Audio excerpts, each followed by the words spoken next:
Bonjour, c'est Anaïs de MyFuture, donc une entreprise sociale qui aide les jeunes à s'orienter et à trouver leur futur stage. Bienvenue dans cette nouvelle visite virtuelle. On est aujourd'hui chez BizLink à Chartres et on va retrouver Benoît qui va nous parler un petit peu de l'entreprise. Bonjour Benoît. Bonjour Anaïs. Est-ce que tu peux me parler de ce que vous faites ici à BizLink ? Alors BizLink Robotics Solutions France, c'est une société qui travaille pour la robotique avec deux activités principales, la partie robotique industrielle, qui est l'activité historique, et le robotique médicale, qui a été créée en 2012 pour fabriquer, développer et maintenir des robots dédiés donc au positionnement de patients, principalement pour la radiothérapie, le traitement contre les cancers.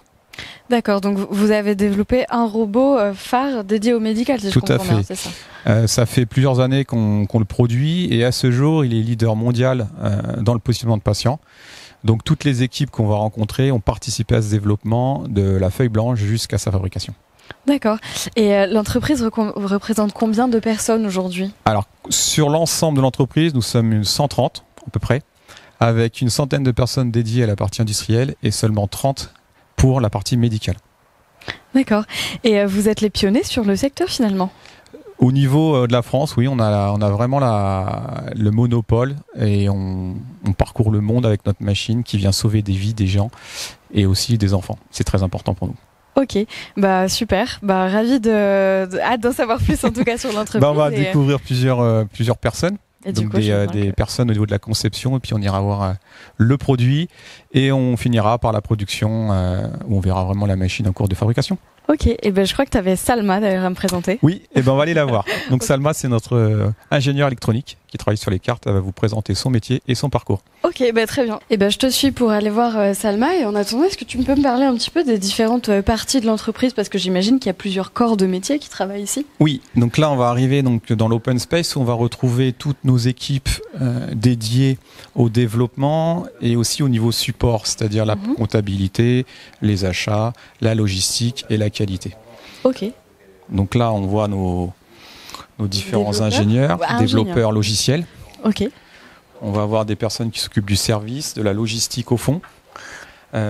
L'équipe qualité aujourd'hui en audit fournisseur, donc elle est partie auditer nos fournisseurs, puisque dans le médical, on a des exigences assez précises sur la qualité de nos produits. Ils ne sont pas là aujourd'hui, mais on a une personne.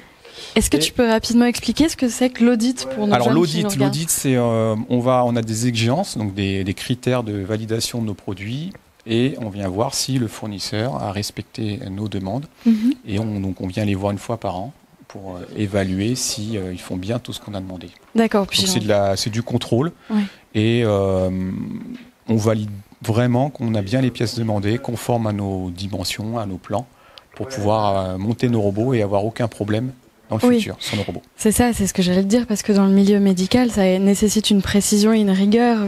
Oui, une pression parce qu'on fait un positionnement de patient, une rigueur parce que si on a un accident avec un patient, ça peut vite être problématique vis-à-vis de la vie du patient. Donc on n'a pas le droit à l'erreur. Il faut que tout fonctionne bien et tout le temps. Ok, voilà. Très bien. Donc ça, c'est le bureau de Salma. Là, c'est le bureau de Salma, notre ingénieur électronique. Ok. Très Salut bien. Salma. Bonjour Salma. Bonjour. Merci. Donc est-ce que tu peux m'expliquer en quoi ça consiste d'être ingénieur électronique ? Mon travail, je suis en charge d'une partie de la structure interne du robot, de l'électronique de l'intérieur du robot. Ok, et très concrètement alors c'est quoi ? Mon travail consiste à faire des schémas électroniques, ensuite à faire la conception des cartes électroniques, des circuits imprimés. On les envoie après en fabrication et quand on les reçoit, je fais aussi les tests pour valider en fait le bon fonctionnement en fait de ces cartes-là. En fait, c'est les cartes vertes qu'on envoie un peu partout dans les appareils, dans les machines. C'est la carte qu'on voit juste là ? Oui. Par exemple, ça c'est une petite carte qu'on a fait pour les tests et j'étais amenée à la souder aussi moi-même en fait pour valider une fonction précise en fait. D'accord. Donc finalement, si je comprends bien, tes tâches, il y a à la fois du manuel, du technique et aussi, il y a plusieurs choses dans ce que tu fais, c'est ça ? Exactement. Je suis sur ordinateur pour designer la carte et je suis aussi, quand la carte elle est fabriquée, je la touche, je la soude, je la manipule en fait pour valider son test. D'accord. Et est-ce que tu peux me parler un petit peu de ta formation ? Moi, je viens du Maroc à la base. J'ai pris j'ai eu mon bac au Maroc et après j'ai fait un BTS en électronique ici en France, à Lille. Après, j'ai fait une classe préparatoire ATS après juste mon BTS pour être sûre si je veux vraiment continuer en électronique, si c'est vraiment je veux du théorique ou je veux plus de la pratique. Et après, j'étais sûre de vouloir continuer dans ce domaine-là et j'ai fait mon master en système embarqué en électronique aussi. Et qu'est-ce qui a fait justement que tu étais sûre de ton choix et puis qu'est-ce qui te plaît en fait le plus dans ton métier aujourd'hui? Déjà, l'électronique, c'est une passion pour moi. J'ai grandi un peu avec ça. Et le fait de dire, d'avoir une idée et juste avec une carte, des composants, un peu d'étain à souder, on peut vraiment donner un corps à cette idée-là. Je trouvais ça extraordinaire. Et j'adorais ça, en fait. Tu crées aussi des choses chez toi? De temps en temps. Okay. Oui, de temps en temps, je bricole. Peut-être pas des robots Non, pas des robots, mais des petits bricoles, des petits radios, des choses basiques pour s'amuser. Ok, bah, très bien. Et qu'est-ce qui te plaît chez BizLink plus particulièrement? BizLink, j'ai commencé avec eux depuis 2017. J'étais en alternance et après j'étais embauchée. J'aime bien... On est soudés entre nous, il y a une bonne ambiance. C'est important aussi. C'est important. Je me sens vraiment, je me sens vraiment en famille ici et j'aime bien bosser. Ça fait partie en fait de ma vie maintenant en fait, BizLink. Ok, donc c'est une condition essentielle pour toi. D'avoir aussi cet environnement de travail qui te plaît, cette culture d'entreprise. Oui, c'est exactement ça. Ok, très bien. Voilà. Merci beaucoup pour ton intervention, Salma. Merci, de rien. Et avec moi, plaisir. Je vais repartir avec Benoît. Merci, au revoir. Maintenant qu'on a vu une petite partie de l'entreprise qui concerne plus le développement et la recherche, c'est ça? Oui, c'est plus la partie innovation-recherche, où, comme a montré Salma, on est sur la partie électronique, donc nos futurs produits. Donc maintenant, on va se diriger vers la zone où Pauline travaille sur le robot. Donc elle va nous présenter son travail. Elle s'occupe de la partie automatisme dans le cadre du développement et aussi de l'innovation des nouveaux produits. D'accord, ok. Donc on va y aller. Donc elle fait un petit peu le lien entre le travail de Salma et son propre travail. Tout à fait. Salma est vraiment au début du développement des produits. Pauline prend le relais toujours dans le développement et l'innovation des produits. Et après, elle travaille pour finir vraiment les petits détails avant de transmettre les produits à la production. D'accord. Toujours dans sa partie qui est l'automatisme. Très bien. Et on n'a pas parlé de toi, ce que tu fais ici. Alors, c'est quoi ta fonction? Alors moi, en tant que responsable des opérations, ma fonction est de faire en sorte que l'ensemble des services soient performants et qu'on puisse avoir une bonne satisfaction de nos clients. Donc voilà. Donc mon travail principal, c'est le management des différentes équipes pour pouvoir atteindre cette performance. Donc voilà. Donc c'est vraiment du management pur avec les équipes. C'est toi qui fais le lien aussi avec le client ensuite. Alors j'ai quelques tâches avec le client. Donc je travaille avec la direction qui s'occupe elle des ventes. Donc on a une interaction avec tous les clients à travers le monde, mais aussi notre groupe BizLink qui est basé à Taïwan. Donc on fait les échanges avec eux. Ce matin, on était en présentation des ateliers en visio avec Taïwan, par exemple. Donc on présente également les locaux, les différentes actions de sécurité pour nos employés. Donc on travaille aussi dans ce sens-là. Ok. Voilà. Et est-ce que tu peux me parler un petit peu de ta formation ? Alors moi j'ai commencé par un DUT maintenance industrielle. Ensuite j'ai eu une licence en maintenance biomédicale. Donc après ça je suis parti travailler. J'ai trouvé un travail en tant que technicien d'études. Rien à voir avec mes formations, mais ça me plaisait. Donc j'ai pris ce poste chez BizLink. À l'époque ça s'appelait CIA. C'est pas l'agence, mais ça s'appelait CIA. Composants industriels automobiles. Et après 5-6 ans au sein de cette société, je suis reparti à l'école pour passer un master en management. Suite à ça, je suis revenu dans l'entreprise, ils m'ont gardé. J'ai pris en main mes premiers services à gérer en tant que responsable de la partie support client. Je suis parti ensuite sur des postes de responsable de projet. J'ai eu une petite expérience aux États-Unis pendant 6 mois pour améliorer l'anglais et se former sur le continent. Et je suis revenu et on m'a positionné au sein de cette activité afin de la faire développer et progresser. D'accord. Voilà. Donc finalement, si je comprends bien, dans tout ton parcours, tu as une vraie attache à BizLink. Qu'est-ce qui te plaît particulièrement dans l'entreprise ? Moi, ce qui me plaît, c'est le numéro 1, c'est la robotique, c'est l'innovation. Ça fait 22 ans que je travaille dans la robotique et aujourd'hui on en parle toujours. Donc c'est toujours des produits high-tech, on est toujours dans des capacités techniques phénoménales et à partir de là, on voit des choses nouvelles tous les jours et c'est une passion maintenant. On dit souvent les gens qui travaillent dans la robotique, c'est des passionnés. J'ai appris à être passionné en rentrant dans la robotique. J'ai commencé comme technicien, donc on n'est pas obligé non plus d'arriver comme ingénieur. On verra, nos techniciens de production sont pas des ingénieurs, mais on les fait progresser, on les fait évoluer et ils travaillent en contact avec des robots. Et vous, pour les jeunes, si vous êtes passionné de la robotique, quel que soit votre niveau, n'hésitez pas, allez-y, vous pourrez progresser dans vos entreprises. Ok, c'est un message important. Voilà. Et sur la partie robot, il me semble que tu me disais tout à l'heure que vous aviez gagné un prix de l'innovation récemment, c'est ça ? Oui, cette année, on a décidé de candidater au sein du département dans la catégorie innovation et notre produit est arrivé 2e. C'est pas la première place, mais c'est pas grave. C'est ce que je dis aux équipes, on n'est pas premier, mais il faut pas oublier ce qu'on fait avec ce produit. Je l'ai dit tout à l'heure, on est là pour sauver des vies, et donc c'est le plus important, et c'est aussi un élément qui nous motive tous les jours à venir, parce qu'au-delà de faire des produits innovants, on sauve des vies. Et donc battre le cancer en octobre, c'était à l'époque l'octobre rouge, là on est en novembre, donc pour nous c'est aussi important à partir de ça. Ok, j'ai hâte de voir le robot. Du coup, on va voir Pauline. On est parti. Je te suis. Merci. Donc là, on arrive dans une nouvelle zone de l'entreprise, en fait. Tout à fait. C'est vraiment la zone où on va paramétrer nos machines, mais aussi où on va pouvoir faire les tests. Donc on a une partie showroom et une partie, on va dire, test, assemblage des machines. Donc là, on va commencer à avoir des machines assemblées en cours de test. Donc vous voyez, ça reste des robots assez gros. Oui, c'est des robots qui font 1 tonne, qui sont capables de porter donc des patients allant jusqu'à 375 kilos. Donc aujourd'hui, voilà, là Pauline qui travaille sur une des machines, elle travaille sur des tests. Donc elle va vous présenter son travail de tous les jours et sa formation. Ok. Bonjour Pauline. Bonjour. Donc toi tu travailles dans cette ère plutôt de l'entreprise. Explique-moi ce que tu fais concrètement. Alors souvent je descends ici pour venir tester du coup ce que je vais développer sur notre robot pour vérifier qu'on n'a pas de bug, qu'on répond bien aux besoins qu'on avait. Sinon j'ai quand même mon bureau là-haut où je vais développer la plupart du temps.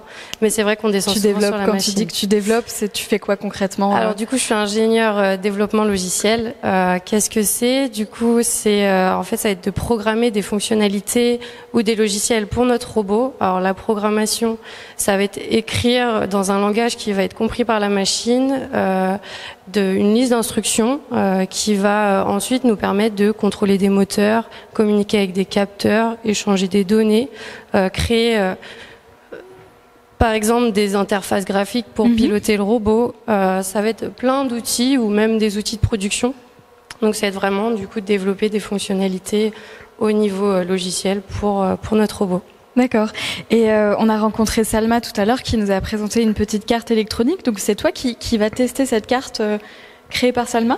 Par la suite, oui, on va pouvoir nous intégrer le code, la programmation qu'on va faire dans les cartes pour l'utilisation qu'ils vont en avoir besoin. Donc ça va être comme ce qu'elle est en train de faire du contrôle de moteur ou des choses comme ça. Donc oui, derrière une surcouche de programmation. D'accord. Ok, très bien. Et par quoi t'es passé pour en arriver là ? Quelle est ta formation, tes études, ton expérience ?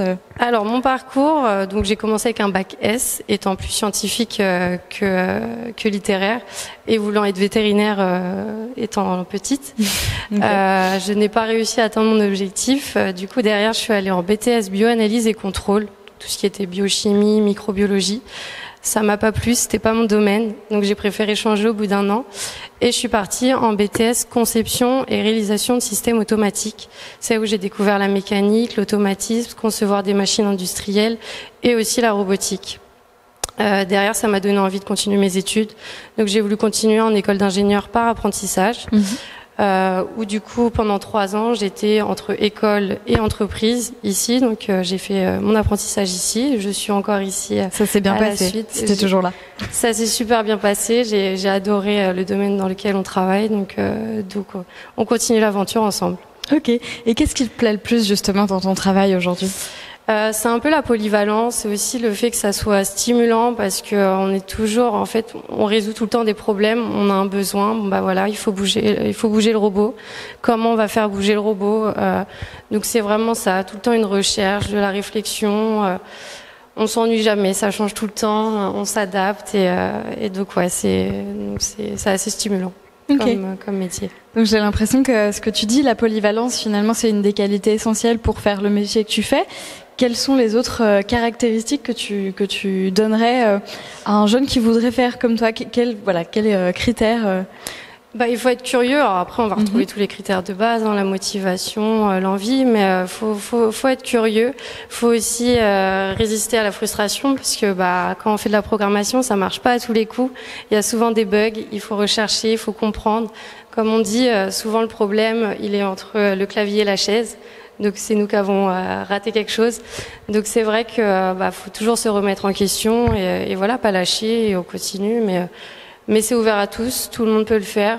C'est être devant un ordinateur et voilà, et programmer et on apprend tout le temps. On est toujours en train d'apprendre des nouvelles choses. Ça évolue en plus, donc on est toujours en train de s'informer et découvrir des nouvelles choses. D'accord. Et donc pour toi, BizLink, ça a été finalement une formation après ta formation. C'est une entreprise dans laquelle c'est possible de continuer de se former au quotidien. Clairement, c'est l'entreprise qui m'a formée pour la robotique, qui m'a vraiment poussée dans ce domaine-là, puisque mon école étant plus généraliste. Donc c'est là où j'ai pu me spécialiser plus, à tirer vers de la robotique. Donc c'est eux qui m'ont appris vraiment toutes les bases que j'ai aujourd'hui et voilà, ils m'ont gardé, on a continué sur un CDI et du coup je continue à m'améliorer en compétences, à faire des choses, à voir de nouvelles choses, à produire d'autres choses. Donc c'est vraiment stimulant et ce domaine m'intéresse donc c'est toujours un plaisir de travailler dessus. OK.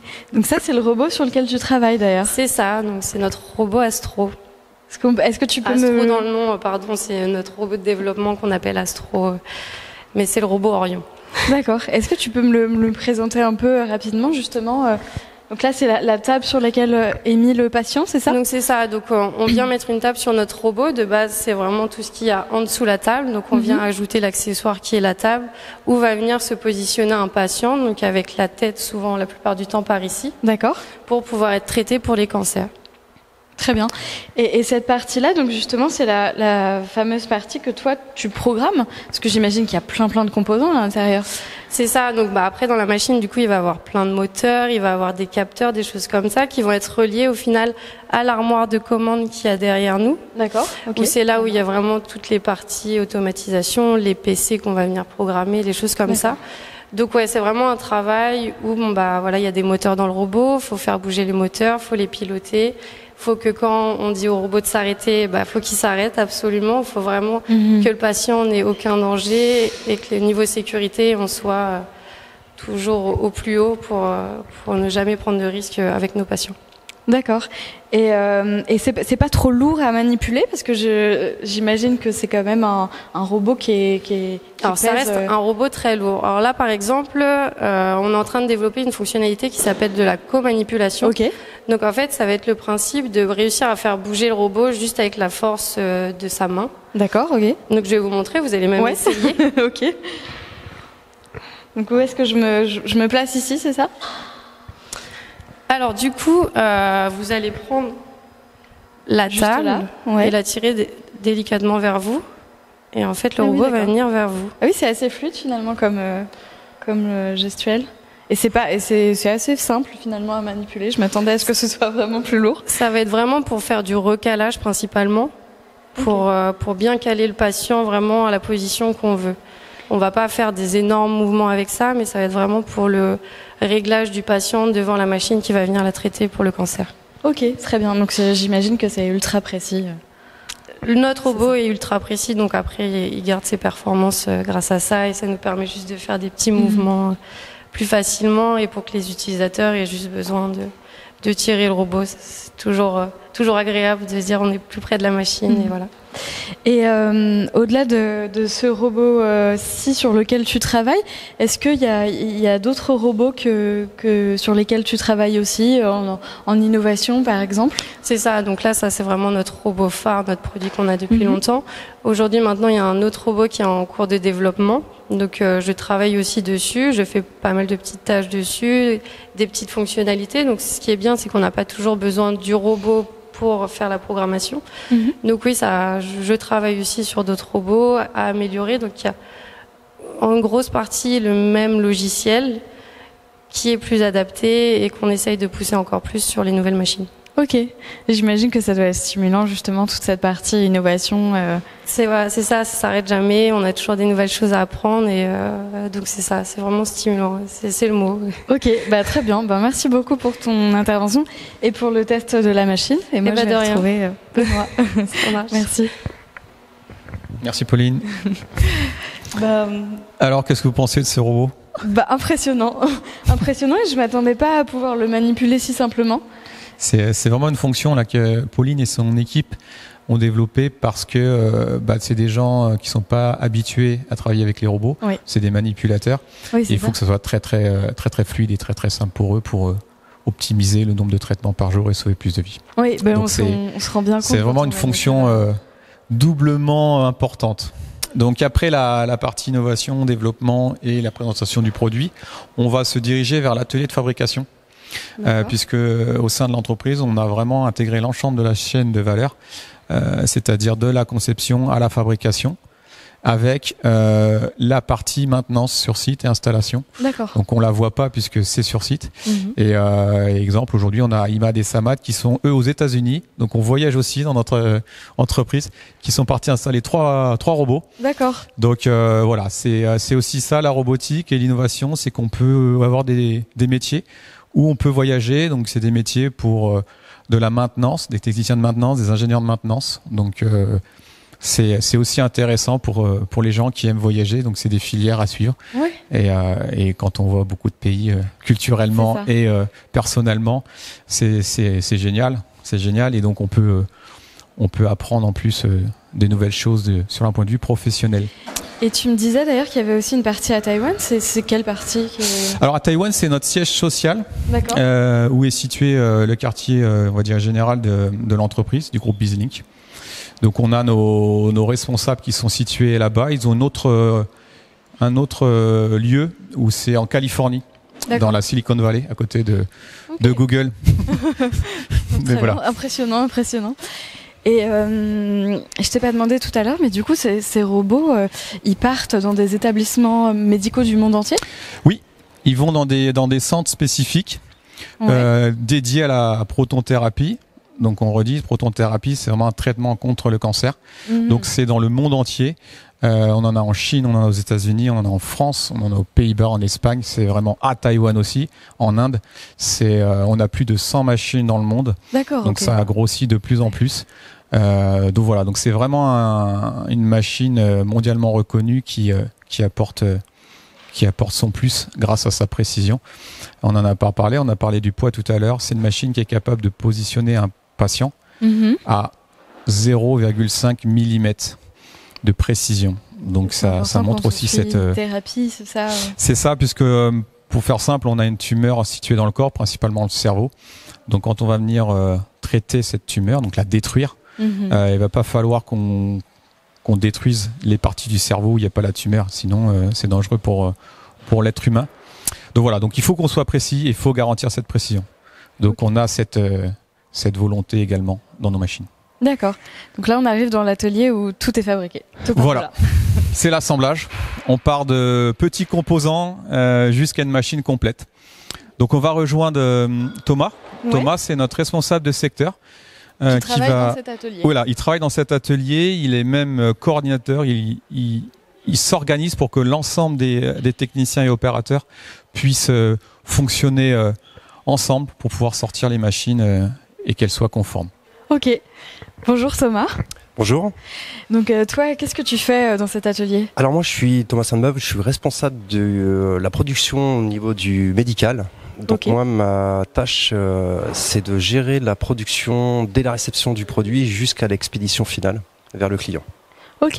Est-ce que tu peux me faire visiter justement parce que je vois qu'il y a différentes parties? Oui. Donc là on est sur la partie mécanique, sur l'assemblage d'une partie du robot jusqu'à la fabrication finale, où là il sera transféré dans l'autre atelier pour pouvoir caractériser et être conforme à l'exigence du client. Et la partie derrière, c'est là où vous entreposez toutes les pièces nécessaires à... Sur cette partie-là, nous avons la partie réception. Ici, nous avons la partie câblage, armoire. Et juste sur ce secteur-là, on a la partie connectique. C'est sur les parties intérieures du robot. D'accord. Et est-ce que tu peux me parler un petit peu de ta formation, ce que tu as fait avant? Alors moi, j'ai un parcours assez atypique. Je viens de la restauration. D'accord. Et je suis arrivé chez BizLink il y a quand même une dizaine d'années. Ok. Et au niveau innovation, c'est plaisant. Et qu'est-ce qui t'a donné envie de te reconvertir? C'est justement cette partie innovation? C'est la partie innovation et la partie pouvoir travailler sur un dispositif médical et qui évolue de jour en jour, et c'est vraiment très intéressant. D'accord. Et donc ça fait combien de temps que tu es dans l'entreprise? Ça va faire 10 ans. D'accord. 10 ans que je suis chez BizLink. Et qu'est-ce que tu préfères faire? Il y a deux choses, la gestion du personnel, de l'équipe, et la fabrication du produit en entier. D'accord. Et la restauration ne te manque pas trop? Non, pas du tout. Ok. Et donc aujourd'hui, tu gères une équipe de combien de personnes? Alors actuellement, on gère une équipe de 5 personnes, moi y compris. Et tout se passe très bien, et la motivation est là pour ce produit justement. Et est-ce que ça t'arrive parfois de former ton équipe, de former des nouvelles personnes qui arrivent dans l'équipe? Bien sûr, ça nous est arrivé de former. Justement, on a embauché une nouvelle personne qu'on a formée et que maintenant est autonome sur la fabrication du dispositif. Ok, très bien. Et est-ce que tu peux me parler aussi un peu des atouts de BizLink, parce qu'on s'adresse aussi à des jeunes. Donc, alors les atouts de BizLink, c'est l'évolution constante du produit. On apprend tous les jours, le développement est constant et tous les jours on apprend de nouvelles choses. Ok, c'est globalement ce que tout le monde, toutes les interventions nous ont appris. Et toi, du coup, tu dirais que c'est quoi les 3 caractéristiques essentielles chez un jeune qui voudrait faire le même métier que toi aujourd'hui? Alors, l'envie d'apprendre, la disponibilité, et je dirais au quotidien, tous les jours, une évolution constante. C'est jamais la même chose, et l'envie d'apprendre est là. Ok. Merci en tout cas pour ton intervention. Merci à vous. Et puis moi je vais retrouver Benoît pour finir cette visite. Merci. Merci Thomas. Donc on a rapidement commencé à aborder avec Thomas la formation. Est-ce que tu peux me parler aujourd'hui des besoins de l'entreprise en termes de nouvelles recrues futures? Alors oui, l'entreprise elle a besoin de se développer, donc ça passe par de nouvelles ressources pour accompagner ce développement. Donc aujourd'hui, on recrute beaucoup au niveau du technique.